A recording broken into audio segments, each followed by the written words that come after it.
10, 12 minutes. Nick, where are the receivers right now? Where do you think they stand?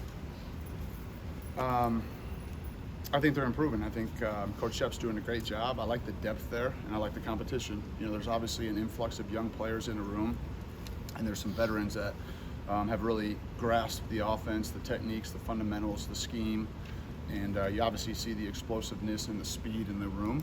And so it's ongoing. Coach Shep's done a great job of rotating those guys, and we're going to need them all. You know, and I think this season more than any before, you know, with the length of the season, you're going to need depth and competition at all positions, and certainly that's been one because there's a lot of really good players, and they're working hard to try to separate themselves.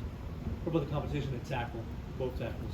Ongoing. I mean, today was the first day that we put pads on, and so you know, we'll go back and watch the film. But those guys are doing a good job. Coach Cap's done a great job of developing them, you know, since spring until now, and so. Just like all positions, we got a long way to go, but I've seen a lot of good play out of that room in particular, you know, the first few days. But like I said, we just put pads on today for the first time, and so we'll go back and take a look at the film and see what it looked like. How much? What do you see out of the tight ends, and who do you think maybe is emerging as a leader in that room? Well, I think CJ and Robbie, just with their experience and their time here, certainly from a leadership standpoint, and kind of similarly to the wide receiver room, you know, there's good players in that room, and they're competing their tail off. And you know, every place that we've been, you know, you need 4 players that can contribute and play in the game. You know, how many snaps, what that looks like, you know, will be determined. But I feel good about that room, and Coach Ellis has done a great job of just building the chemistry, the camaraderie in the room. I think they support one another, and we're going to need them all. How much has Jalen Miller and the rest of the quarterbacks progressed in terms of just learning the offense and the schemes and everything from the spring to now? Well, I certainly see progression. There's no doubt, and so, you know, I appreciate the question. You know, we're just trying to be a little bit better today than we were yesterday. And so, as far as the amount of growth, you see it in practice and you see it in the execution, and yet you're coaching and correcting and critiquing each and every day at all positions. And they've been super receptive to that, and so, yeah, we're pleased with that room. But we also know there's a lot more for us to improve on and get better at. Just in the limited time we see at practice, we've seen both Justice and Jay in the first team reps, kind of at running back. You kind of see them as 1A and 1B, and what's kind of their role in offense this season? Yeah, I think, you know, in today's football, you can't, you know, you have to have multiple backs to be able to play. There's a lot of things that we ask those guys to do. You know, certainly running physically between the tackles, and also perimeter runs and the explosiveness in that regard. But blitz pickup, pass protection, route running, and so both of those guys, you know, had a great spring, and certainly to this point have had a nice camp. You know, but like I said, we're 3 days in, and so there's a lot for us to improve on. There's still installation that's going on each and every day, but.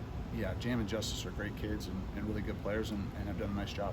When you have a freshman who enrolls in the summer like Ryan does, just what are the check marks and checkpoints you're looking out for when you're watching practice, the things you're looking out for?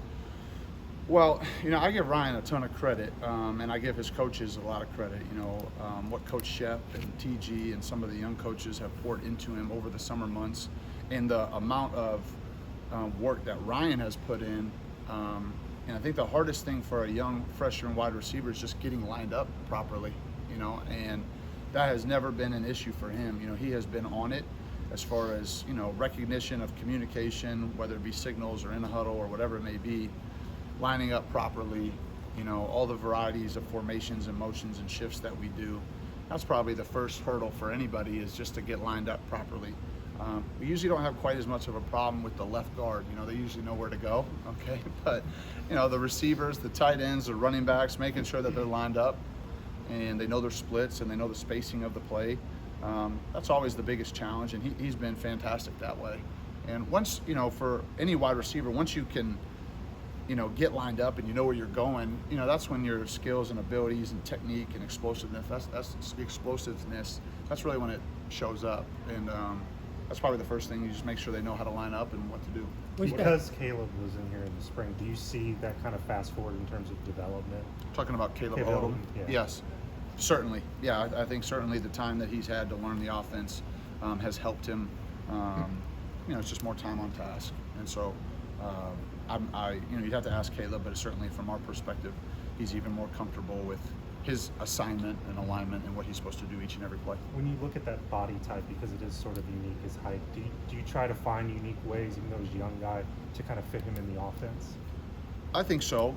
I think we're evaluating all the players on the team, on offense and how we want to utilize them and what those specific packages and situations look like. I wouldn't say on practice 3 that we're quite there yet.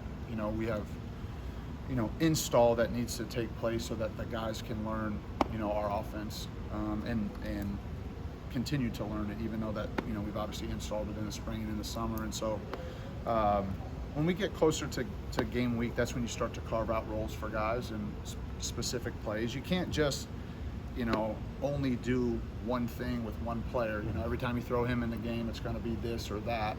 You have to make sure that they have a bigger role than just one specific thing. But we try to play as many players that are deserving of playing, and that can help us win. How much does Kendrick Law and Jeremy Bernard help with that? They're guys that have lined up both inside, outside, even at running back. As far as with Caleb, or as far as like getting people in different roles, how does their versatility allow you to kind of mix and match on the wide receiver room? Yeah, I think there's a couple positions in football, usually running back and wide receiver, and I refer to them as positionless players. That you don't know where they're going to line up, and that always makes it a challenge.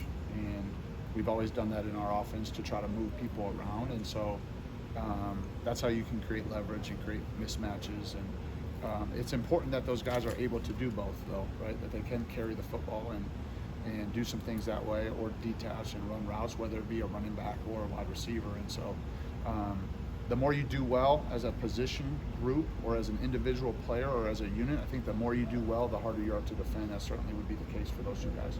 This is kind of off topic. What kind of offensive mind does Coach DeBoer have? His track record's pretty darn good. Fantastic. As good as I've ever been around.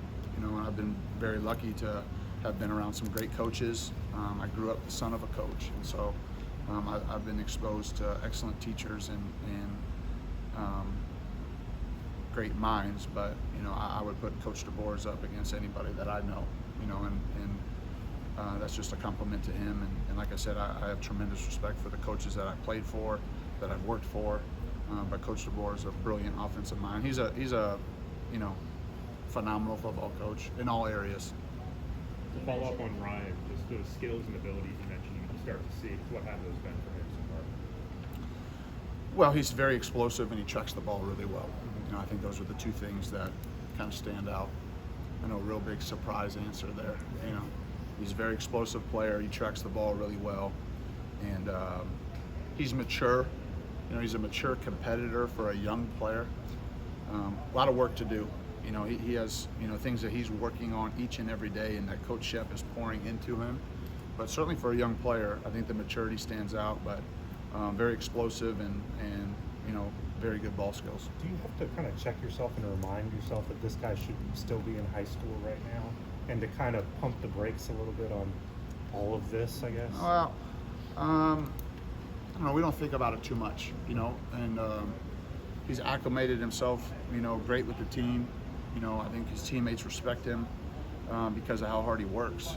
I think that's how you earn the trust of your teammates by working really hard. And so, no, I wouldn't say we spend too much time, thinking about it until you ask me about it. But he's hopped right in there and he's competed at a high level. Coach, you mentioned getting these guys chemistry-wise established pretty early in camp, but as a staff, how are you guys attacking each day, whether it be with Coach DeBoer or with other position groups as well? Just as far as the staff, like what? Yeah, I mean, the communication has been fantastic. I think the collaboration is outstanding. We have a tremendous staff, both sides of the ball, and we're constantly thinking about how we can help our team get better. And so the collaboration, both offensively and defensively, obviously under the leadership and direction of Coach DeBoer, I think has been fantastic. And then certainly, specifically to the offensive side of the ball, you know, that's what we're up here all day doing. You know, is communicating with one another and making sure we're doing the very best we can for the players. A couple more questions. How's that competition like between the offense and defense? You against Kane Womack and getting the best of the both sides of the ball. Kane didn't make a tackle today, and I didn't throw a pass. You know, so this game's certainly about the players. And so, I think there's obviously an understanding in certain periods where we are competing to make each other better. You know, I think that's the importance, is that you know, we are competing as hard as we possibly can, and we want to win every single snap, every day, in every drill. But we also know that we're trying to make each other better, you know, and I think that's what great teams do. And so it's collaborative, you know. There's communication about the schemes and the install that's going in between the offense and the defense, and because we're out there to help each other get better, you know, and that's really what we focus on. And I think the relationships that are built for years on our staff helps with that, you know, because we know we just want what's best for our team and our players. One last question, if there is one. What have you seen out of the offensive line at this point? Areas that struggled with last year with pass pro. Have you seen improvement so far in that area? Certainly, yeah, and you know, I know people asked earlier about, you know, different players on the offensive line, but we had first day of pads today, you know, and so we're getting better every day. And I thought we took a step forward today. I think we've improved each and every day, and certainly that room has a lot of pride. Coach Cap has done a great job of just building the chemistry in that room and the brotherhood, and we got a long way to go. You know, we're 3 days in, and there's a lot of work to be done still, but I'm excited about the group. Thank you, Coach.